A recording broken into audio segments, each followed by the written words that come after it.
Om Namo Bhagavate Vasudevaya. Om Namo Bhagavate Vasudevaya. Om Namo Bhagavate Vasudevaya. So it's July 8th, 2024 in Hillsborough, North Carolina, New Goloka.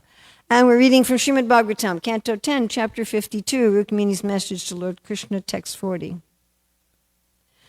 Purtesta data niyamana vrata. See, I spent so long preparing the content, I didn't practice the meter. Okay. Purtesta data niyama vrata deva vipra. Gurvarchanadi biralam bhagavan paresha.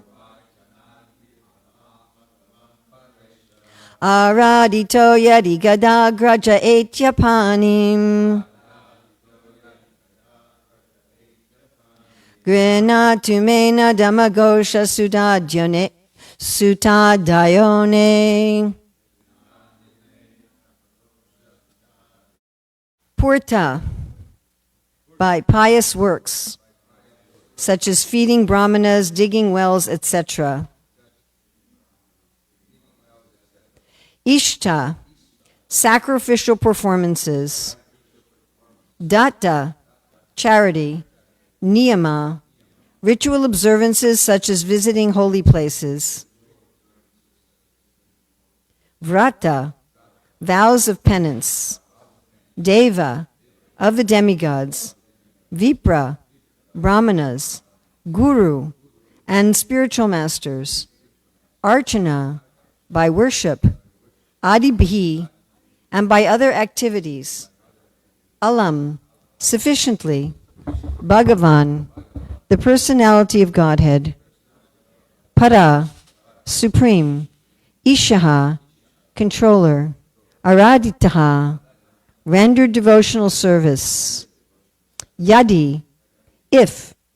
Gada agrajaha, Krishna, the elder brother of Gada. Etya, coming here. Panim, the hand. Grinatu, may please take. May, my, na, not. Namagosha Sutta. Shishupal, the son of Damagosha. Adayaha, and so on. Anye, others. BBT translation. Says Rukmini speaking. If I have sufficiently worshipped the Supreme Personality of Godhead by pious works, sacrifices, charity, rituals, and vows, and also by worshipping the demigods, brahmanas, and gurus, then may Gadadraja come and take my hand, and not Damagosha's son or anyone else. BBT purport. The Acharyas comment as follows on this verse. Rukmini felt that no one could obtain Lord Krishna by the efforts of a single lifetime. Therefore, she earnestly pointed out the pious activities she had performed in that life and previous lives, hoping to convince Sri Krishna to come.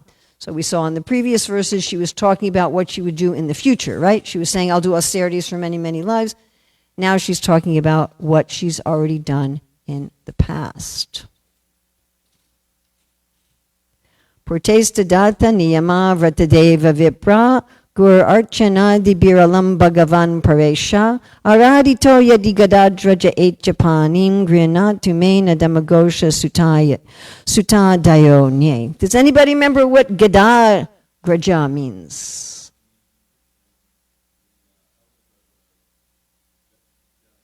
Of Gada.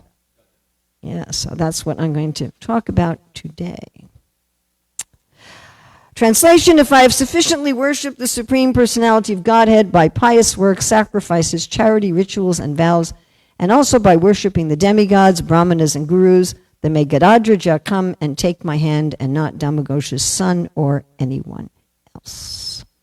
So who is this Gada? So in Sanskrit, it's interesting.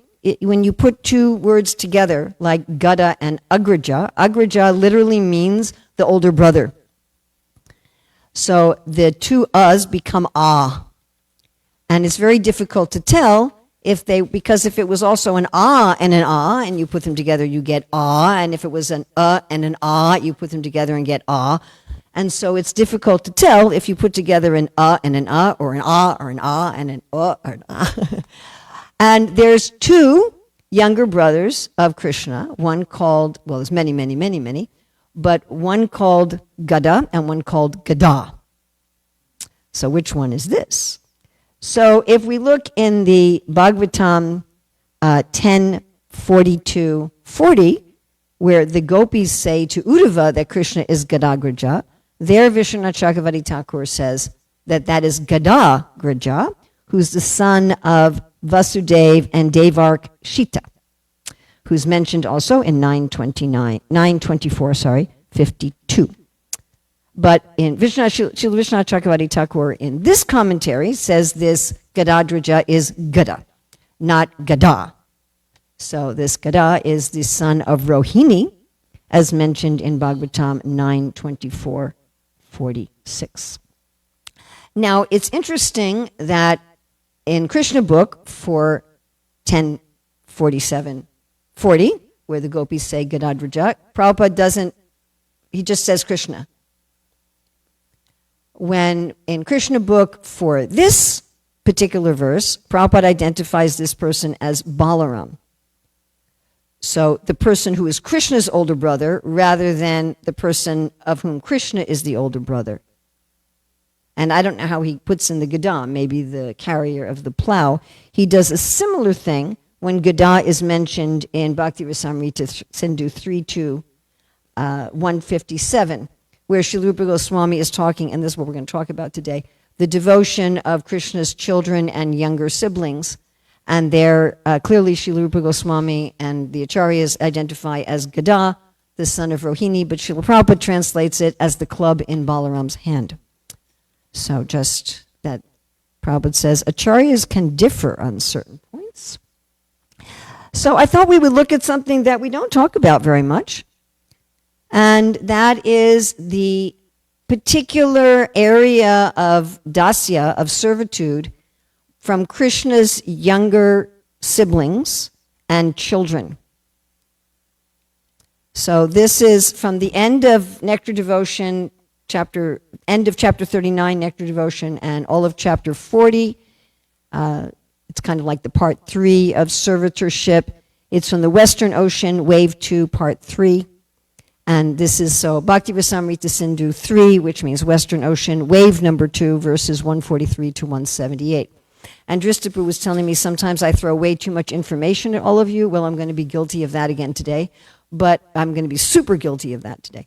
So you don't need to remember all the technical stuff, okay? If you do, that's cool, that's wonderful, that's ecstatic, but you don't need to. The main thing that you want to try to grasp is the way that rasa is understood. So rasa is taste, and taste comes from your basic connection with Krishna, what stimulates it, the voluntary expressions of that, the involuntary expressions of that, and the various emotions. Like Sadhvi's my friend. Okay, I have a taste of friendship with Sadhvi. My basic connection is friendship, and there's a taste in there. A stimulant, I see her walking up the stairs from Mangalarti today with her beautiful shoes, and we're walking up the stairs in a funny way, and we're looking at the shoes. That stimulated it. Seeing her, seeing how she was walking. A voluntary expression was how I also walked and how I gave her a hug. I didn't have any involuntary expressions. That might mean like crying or hair standing on end. Emotions, I had happiness, I had comedy, and so forth. Is that clear? Yes? And here are the Sanskrit terms for them. Rasa, which everybody should at least know that. Staibhav is your basic connection. Vibhava is the stimulants. Anubhava is the voluntary expression. Sattvika-bhav, involuntary. Vavichari, the emotions. And the way it works is the stimulants hit the dominant basic relationship, which mixes with emotions and any secondary relationships, and produces voluntary and involuntary expressions.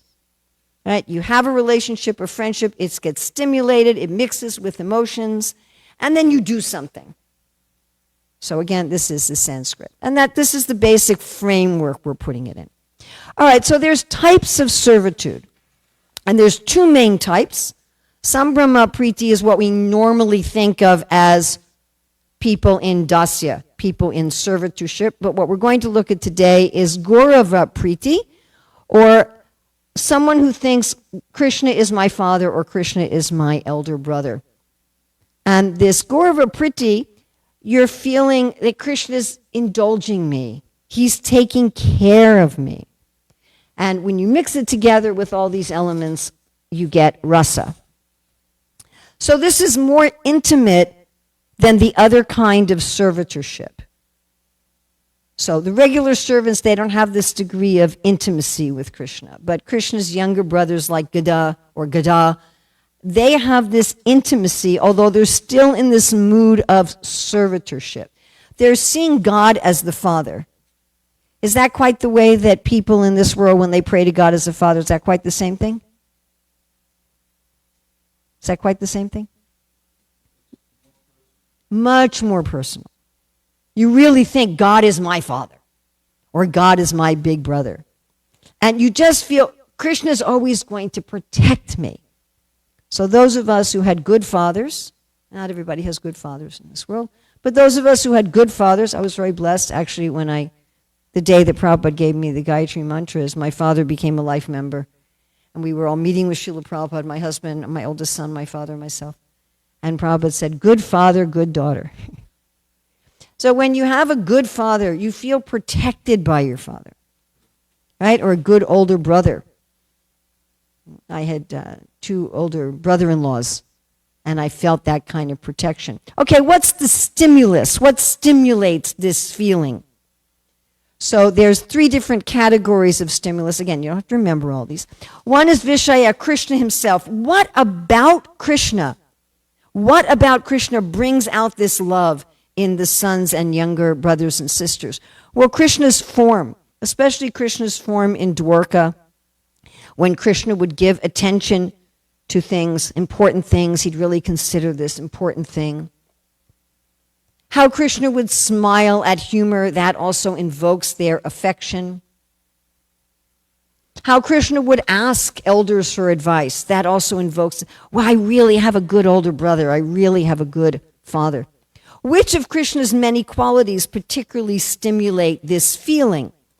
The supreme spiritual master, the supreme executive head, superior intelligence, supreme power, protector and maintainer. Well, I got a great dad. I got a great older brother. That feeling. Krishna's a great father. He's so famous. He's so smart. He's so strong. He really takes care of me. He's really affectionate with me. So those are the feelings of the people with this mood of servitorship. Now the ashraya, which is a stimulant, are other people, other jivas who have a similar mood to yourself. Just like Lalita, you were talking yesterday about Swarup Damodar, who's often identified as Lalita, and you're talking about Lord Chaitanya's intimate associates. And when they're with each other, their love for Lord Chaitanya is stimulated by each other. Everybody follow that? If you've got a bunch of siblings and you're all loving your parents, that love of your fellow siblings for your parents stimulates that love. So contrasting with the regular people in servitorship, they're captivated by Krishna's opulences, whereas those in this particular type of servitorship, they're really captivated by the fact that Krishna is going to protect them. And we see that sometimes even when they act poorly and Krishna and Balaram like, okay, we're going to take care of you. Can you think of an instance like that where one of Krishna's sons acted improperly and Krishna's like, I'm just going to protect you anyway? Aniruddha, okay. That wasn't really his fault, but okay. Aniruddha, yeah. And Samba, yeah, Aniruddha and Samba. So just like in this world, if you do something, if a kid does something criminal, the parents often bail them out, right? That kind of mood. Okay, so there's 3 different types of devotees in this category. Anyone who feels subordinate to Krishna, someone who feels they're Krishna's sons or daughters, and younger brothers or sisters. So we have sons, younger brothers and sisters under the Lord's care. And Srila Rupa Goswami gives this example of Gada.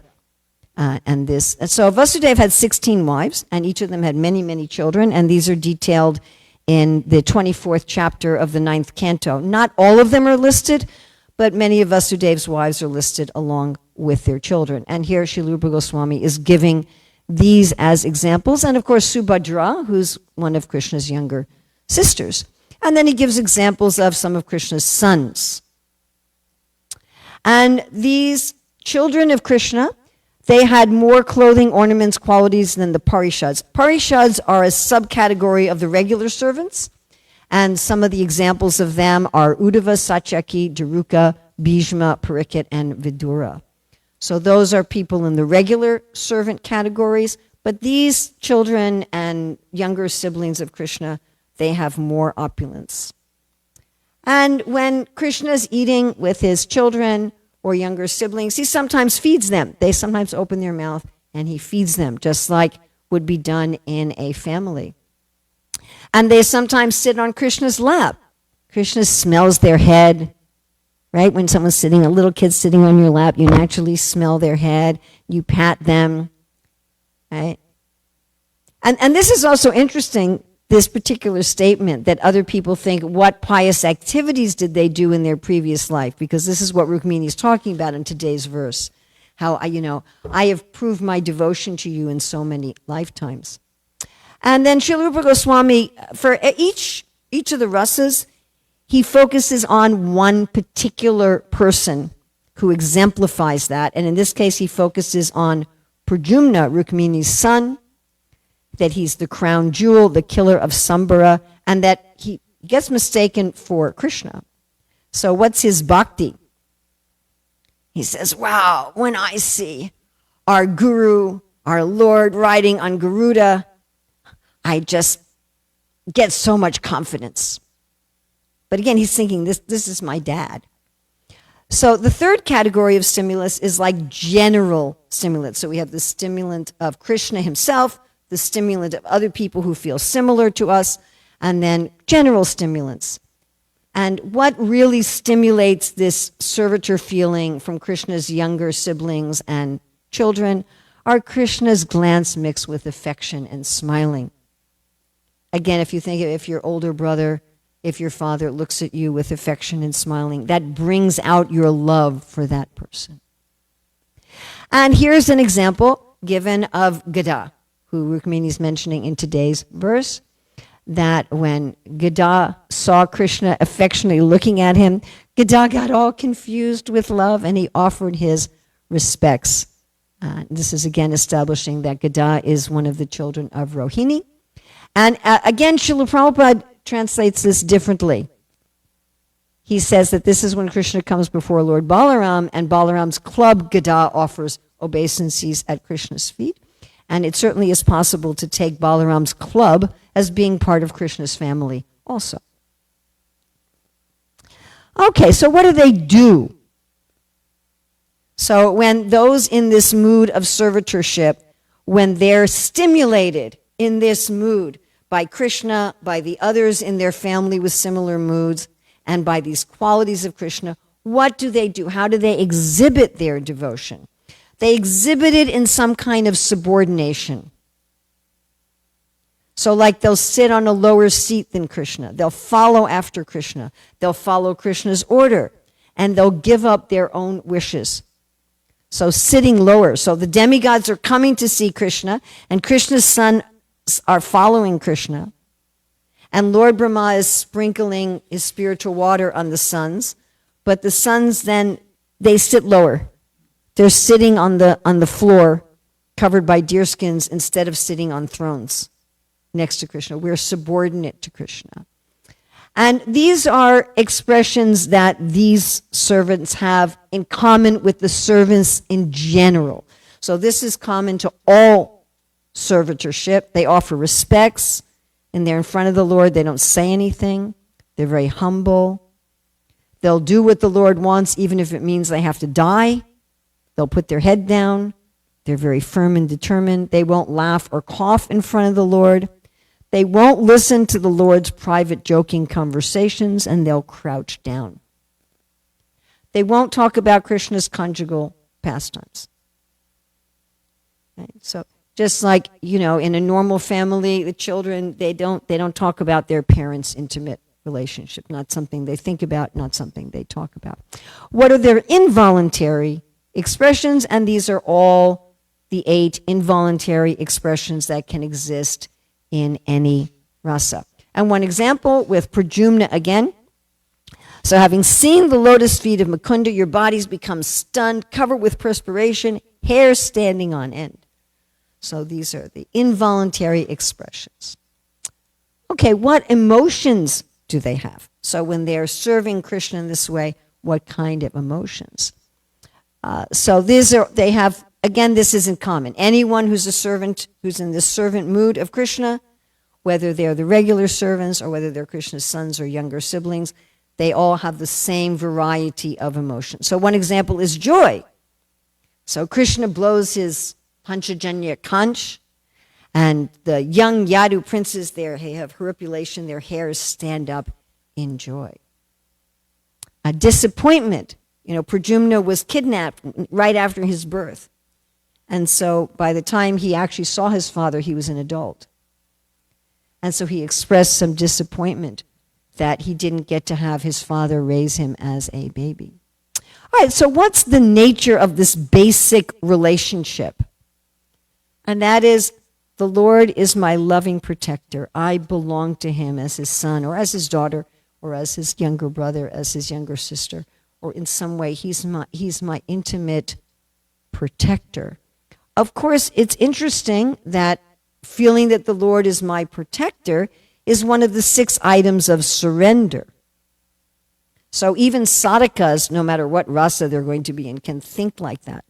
Of course, those who are in parental mood, they usually, with some exceptions, think who's protecting whom. They think they're protecting Krishna. Of course, when Indra pours all the rain, they all go to Krishna and say, please protect us, which is interesting. Imagine going to your 7-year-old son when there's like a hurricane and stuff and going, please protect me. But generally, those in parental ras, they see that they're Krishna's protectors. So they don't have this kind of mood.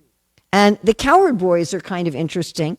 I mean, they do see Krishna as their protector, but not always. Sometimes they think they're Krishna's protector.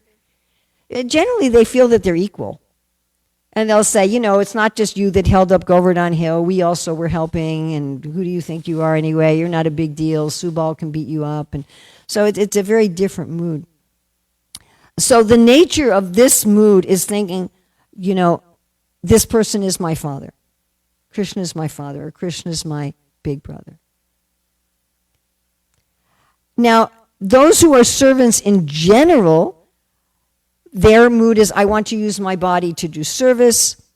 But those who have this particular kind of servitude, they think, Krishna really loves me as his little brother, or Krishna really loves me as his son. You think that Krishna is the protecting, caressing person, Gurudi, thinking I have a bodily relationship. Now, why do you think that Rukmini calls Krishna Gadagraja? Why does she use this term? She also uses the term Bhagavan, and Srila Sanatana Goswami says that this can be referring to 2 different people, like she's saying there's God and there's you, Krishna, and it can be also both referring to Krishna. Just like the residents of Vrindavan, they sometimes worship Narayan for Krishna's protection. They make this distinction in ecstasy. Yeah? Srila Prabhupada often points out that Krishna really likes being addressed in names that show his relationship to his devotees. He likes being called Yasodanandana, for example. He likes being addressed in this way. Now, interestingly enough, when the gopis call Krishna Gadagraja, which Vishwanath Chakravarti Thakur associates with Gada, a different younger brother, Vishwanath Chakravarti Thakur also comments that the reason the gopis are using this word to Uddhava is saying, oh, now Krishna has association with that family in Mathura. He's now related to Vasudeva and Vasudev's wives and Vasudev's children. He's not here in Vrindavan anymore. So there's this kind of subtle dig. They're talking about it in the context that Krishna is more attracted by the women in Mathura. But Krishna is very, very pleased when we call Krishna by names that are in relationship to his devotees.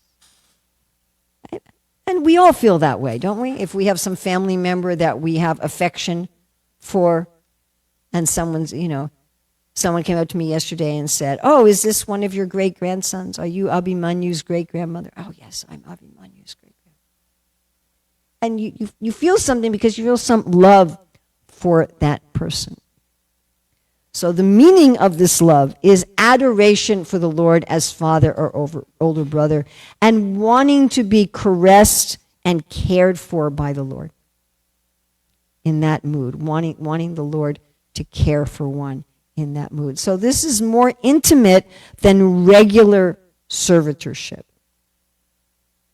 So there is a reverential feeling. Prabhupada entitles that chapter 40 in the Nectar Devotion, as the reverential feeling of sons and other subordinates. So it does have this reverential feeling of servitorship, but it's an increase in love because it is more intimate.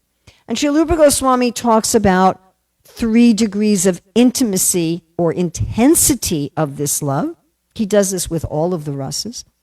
So there's prema, sneha, and raga.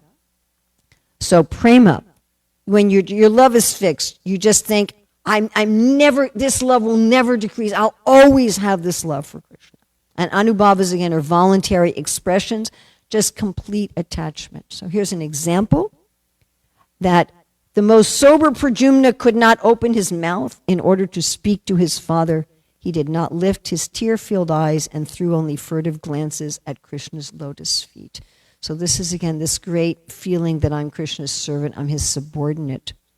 Another prema example is Arjuna says to Krishna, although Abhimanyu, though this is the son of Subhadra, Krishna's younger sister, although Abhimanyu was killed almost in your presence, Subhadra's love for you is not agitated at all, nor has it even slightly changed its original color.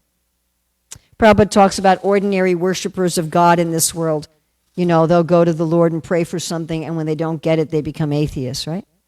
It says, like in Germany, the women were praying, let my husband, let my son, let my brother, whatever, be saved in the war, and when they were killed, they became atheists.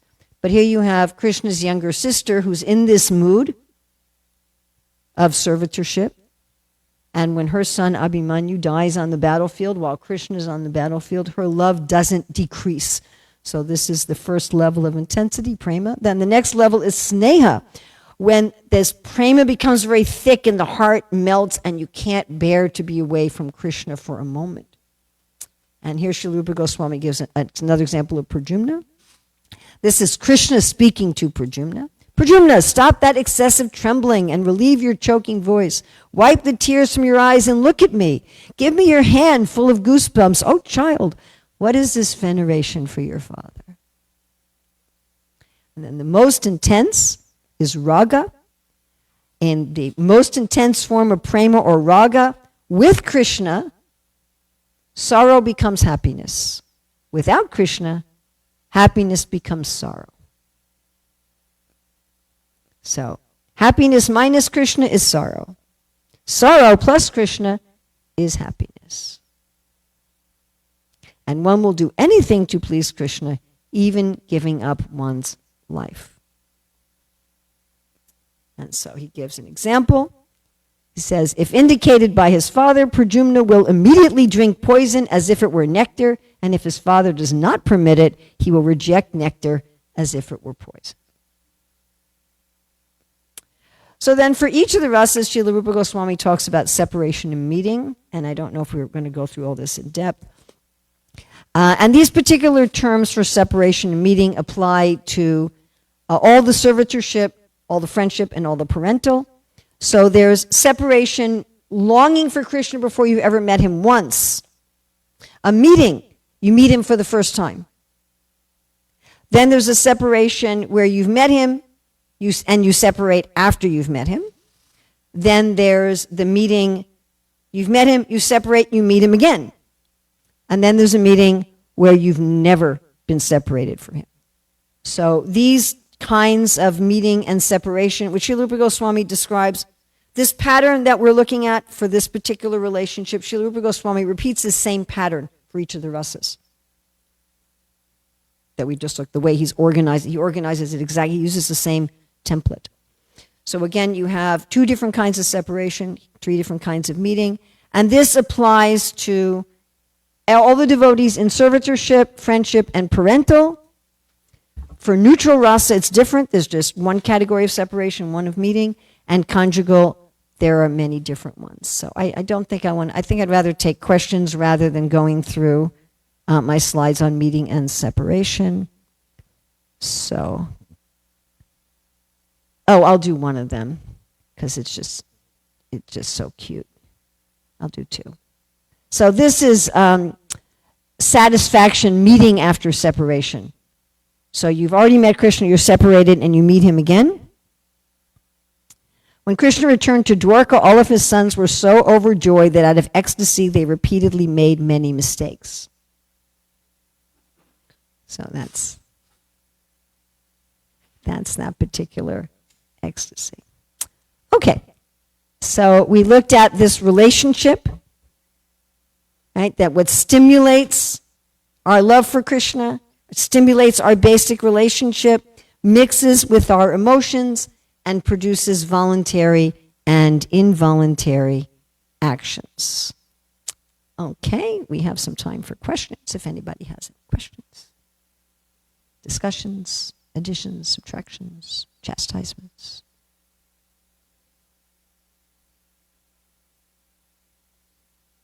Yes, Maharaj.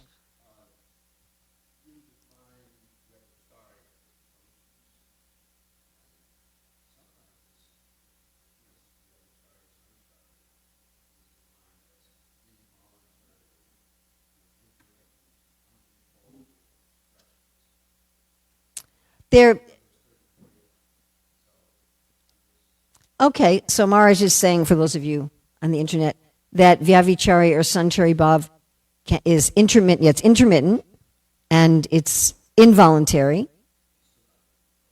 and sometimes uncontrollable, yes. So emotions is a shorthanded way of explaining that, but thank you for adding more depth to that.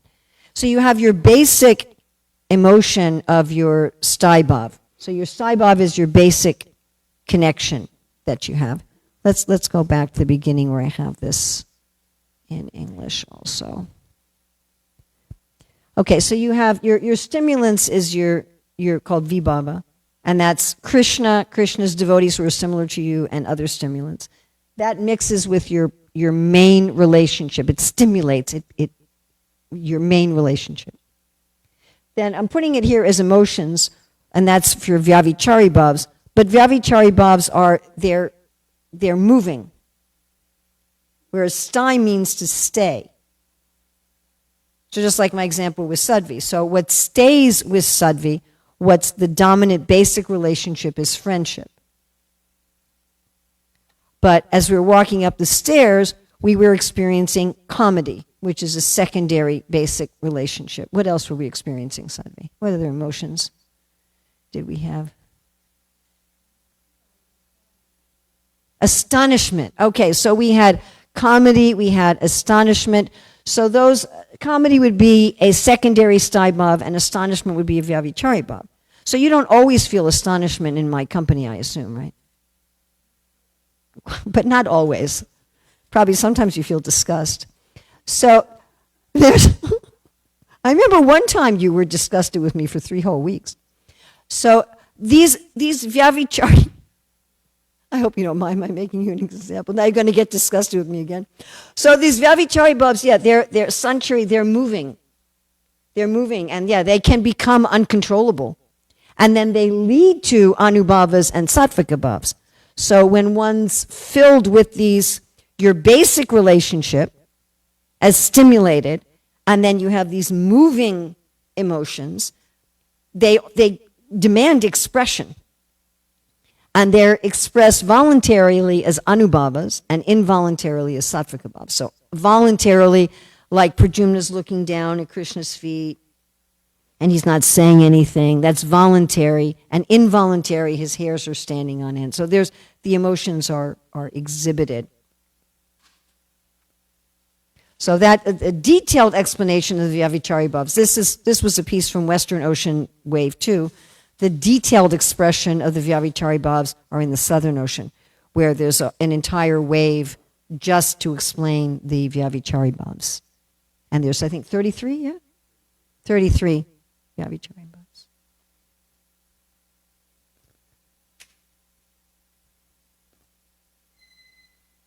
Anything else? According to my watch, we have 2 minutes. No? So I hope you enjoyed this going into depth with Rukmini calling Krishna Gadagraja, the older brother of Gada. I thought it'd be nice to explore a personality we don't generally talk about and to explore a particular aspect of rasa that we don't usually go into in depth. You know, I was looking at the list of what Rukmini said she'd done in her previous life, and I thought, okay, well, we could look at everything in that list. Or we could look at Rukmini talking about her adhikar. You know, please marry me because I've proved my devotion to you in my previous lives, and I'm going to continue doing that in my future lives. But also she's showing her adhikar by addressing him with this affection as you who are the older brother of Gada. Thank you very much. Srila Prabhupada ki jai.